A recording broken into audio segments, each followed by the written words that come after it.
Assalamualaikum warahmatullahi wabarakatuh. Nama saya Ahmad Rizky Alaisar, NPM 1147.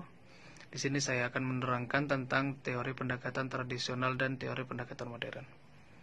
Teori pendekatan tradisional berpendapat akan adanya struktur modal yang optimal.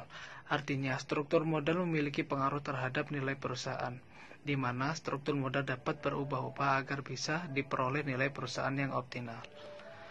Nah, yang kedua ini adalah teori pendekatan modern. Dalam teori ini berpendapat bahwa struktur modal tidak mempengaruhi perusahaan.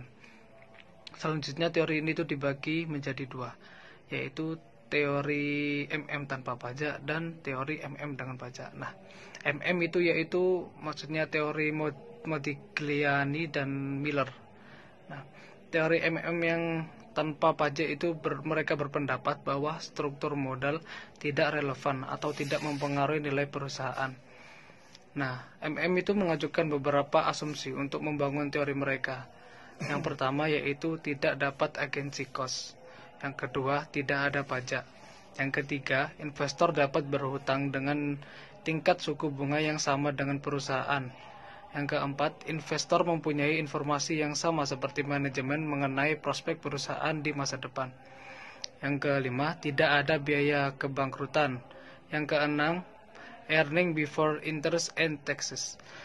Tidak dipengaruhi oleh penggunaan dari hutang. Yang ketujuh, para investor adalah price takers.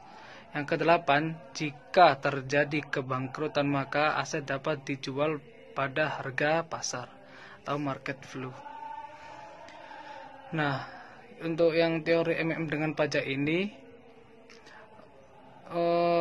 teori MM tanpa pajak dianggap tidak realistis dan kemudian MM ini memasukkan faktur dengan pajak ini. Nah, pajak dibayarkan kepada pemerintah yang berarti merupakan aliran kas keluar.